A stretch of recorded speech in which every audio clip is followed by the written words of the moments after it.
All right. Welcome back to this third part here, I guess, and talking about truth in the modern world, I guess, and what to do about the truth here. And here we are. We're a couple of chapters into this, and we're still talking about the difficulty of finding truth in today's world. And I'm not even done with that subject yet. We've been talking about it, even like some of the conspiracy theories that seem to be like pushed in a systematic way. We've talked about motivations like money or secrecy as a driving force to create misinformation or to create situations where they don't learn of things they might have to tell others. And then we get into the really, really, really bizarre of the day that I like. I probably got no tips on how dealing with some of these because some of these I just don't even know what to do with. Like, let's consider this term that has come up: alternate facts. Yeah, that's a thing people say. What do you do with that? Alternate facts. I went to the store. No, no, no. Alternate facts. You stayed home and didn't do anything. How could those coexist? Those aren't alternate facts. One's just a lie and the other's not. But how do you know which one's the fact? And when people start invoking alternate facts, how do you know they're right, wrong? Frankly, somebody who actually starts speaking seriously to me about alternate facts, like if they're really trying to pin an argument on alternate facts, like I am literally done. Like I might give somebody one chance. I maybe not, but look, if you want to deal on alternate facts, I'm not interested. I'm a truth seeking person. Truth is my above all and beyond. It's what I do. I'll do hypotheticals with you. I'll go down hypothetical rabbit holes. What if? What if? What if? I also believe that hypotheticals are terrible at deciphering what we might actually do in a situation. Usually, hypotheticals have a degree of tension or underpinning motivation that most of us don't face on a daily basis, like threat to our life or threat to somebody's safety or whatever. When we get into these hypotheticals, and I don't think that's a good measure of what we would do. So if somebody's trying to get what would you do out of me, I'd be like, well, here's some things I might think about. But honestly, when the veins are pumping through that adrenaline, most of us that don't deal with that consistently have no idea what we would do. Even people that their lives are about that. If it's a new situation that they're not used to dealing with, it's outside of what gets their adrenaline pumping, then they're going to have a rough time with that. But but yeah, this alternate facts thing really, really bothers me. And I guess that gets into some other things that are just unbelievable to me that it can even exist today. There are an oddly large number of people out there that think the world is flat.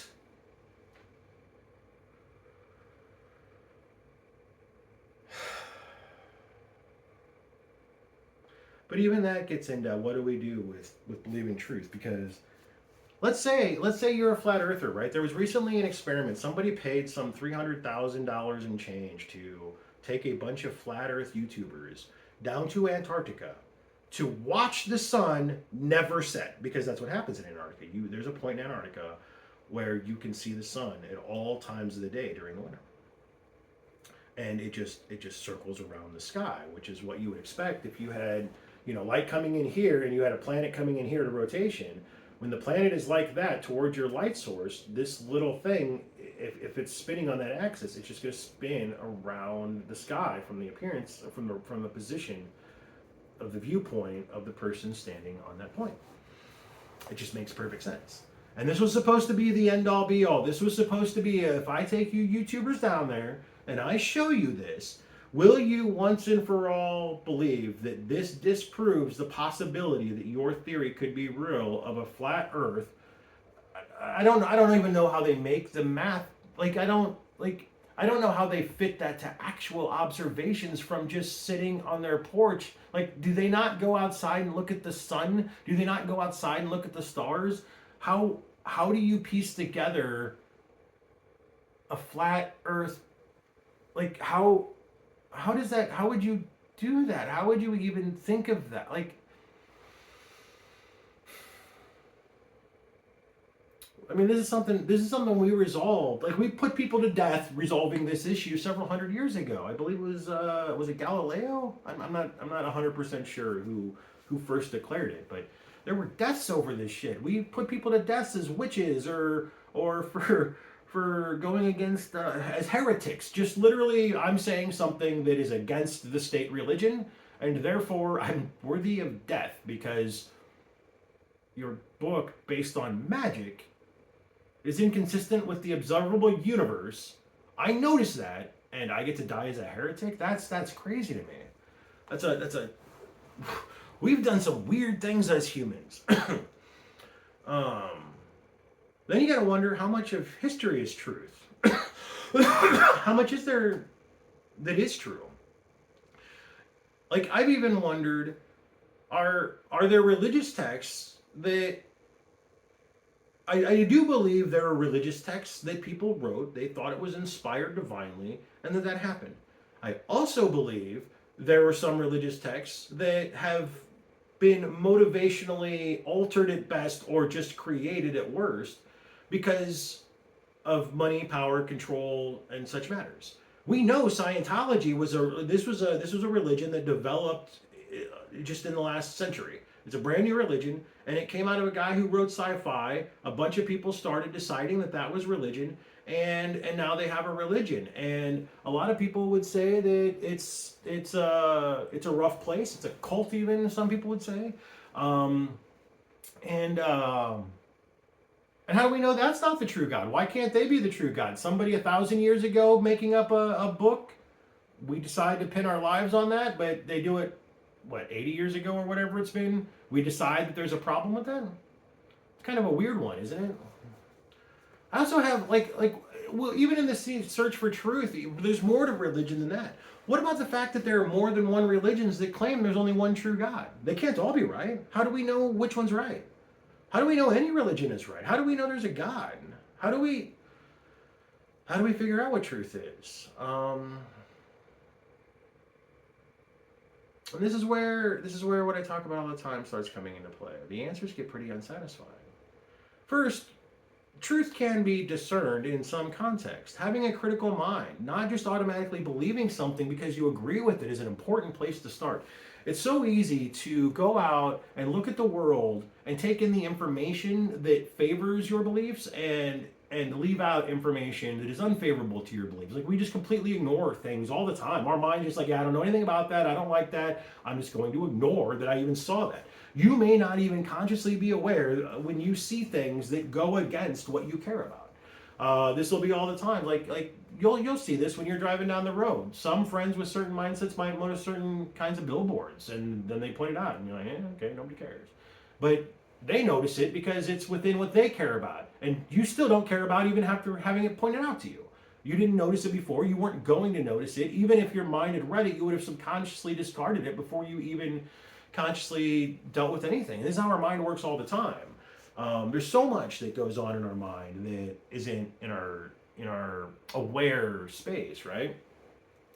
And so that is another thing in the way of us understanding truth, is our own selves, our own system of filtering how we take in the world.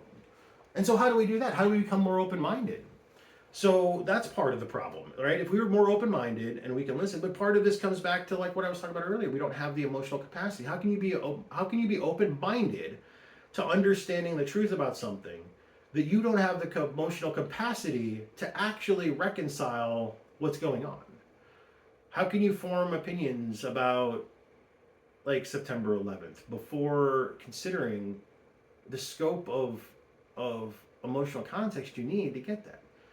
And I think that's one of the things that is sad about us humans is that causes events like that, tragedies like that, to become reduced to something that maybe doesn't strike the emotional state in us that it should, because either that emotional state was too painful, or that emotional state was outside of our reach or grasp or understanding.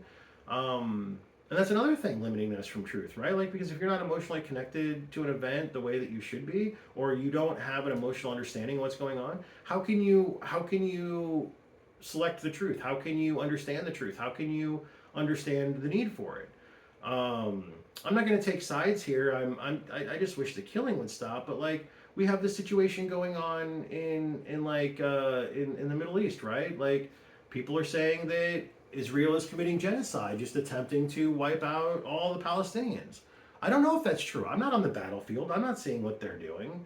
And I don't have enough time to read every single article that ever has existed. So I have a limit to how much I can be informed on the subject, which limits my ability to understand the truth. And is there genocide going on? Is it just systematically trying to wipe out a people that's inconvenient for you? Or is it more of a war? Two people are just warring like people do. They want that spot, they want this, they want that. I don't know. Is it just like, I don't know what the truth is, but I know that we have people in America who are on both sides of this. There are people that are for each side, and I guess I just don't feel informed enough. But how do you deal with supporting genocide if that's what's going on? Well, first off, I don't know that it is going on.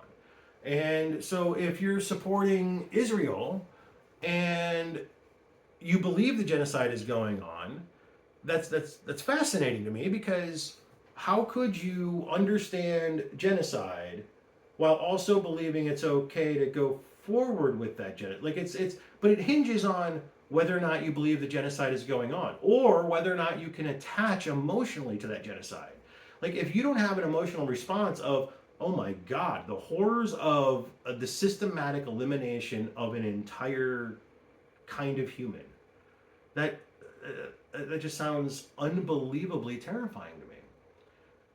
And so, because I've pondered that idea, because that idea is such a devastating one to me, that seems like the biggest problem going on as far as I can tell. Now, that isn't to say that there aren't Palestinians that are just terrorizing Israel, trying to destroy Israel to instill fear in the Israeli people. I'm not saying the war as a whole is or isn't unjust. There's fighting, there's tension, and people keep blowing each other up, and that's what keeps wars going. And at the end of the day, it's just going to go until somebody's dead, or until somebody says that I'm going to be the first one to stop shooting and not demand every little wish list item I have out of getting out of this.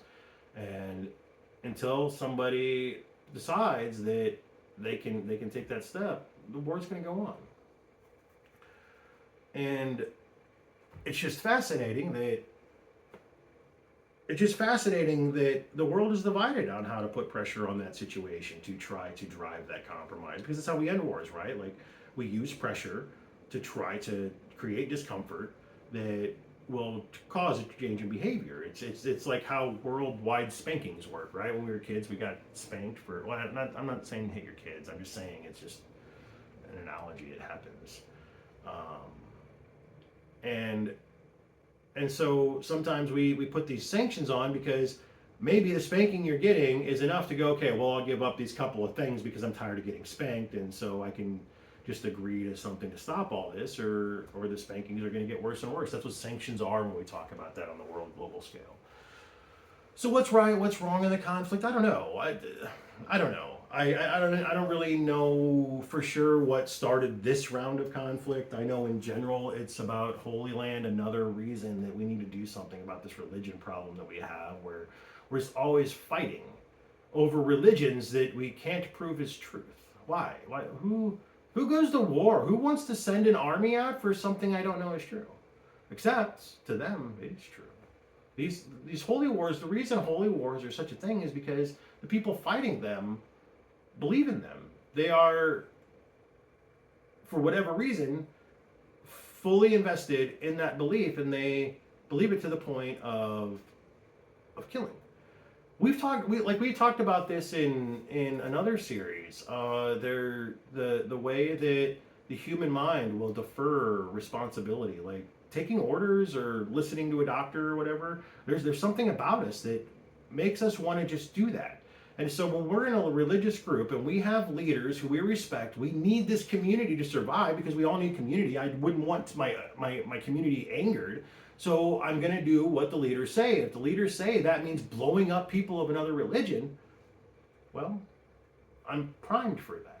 This is where we call this notion of radicalization of people, right? We can get people to agree to ridiculous and absurd things by these very manipulative techniques, giving them a culture, indoctrinating them into a culture, indoctrinating them into a cult or a religious belief, or even just a group belief that is, you know, a driving force. Like you see this with gangs too, right? The gangs, you're a street person. Nobody else is going to take care of you like us. Nobody else has the means to support you and defend you. The world is unjust, and the only way to stand up for yourself is to be with a bunch of criminals with guns, and we'll figure out our own way to make a living. We'll figure out our own way to get through life. And you have this going on in gangs, and so this is why gang violence is not, like, the people who are participating in gang violence, they aren't focused on the human cost. They aren't focused on collateral costs. They aren't focused on hurting or crimes.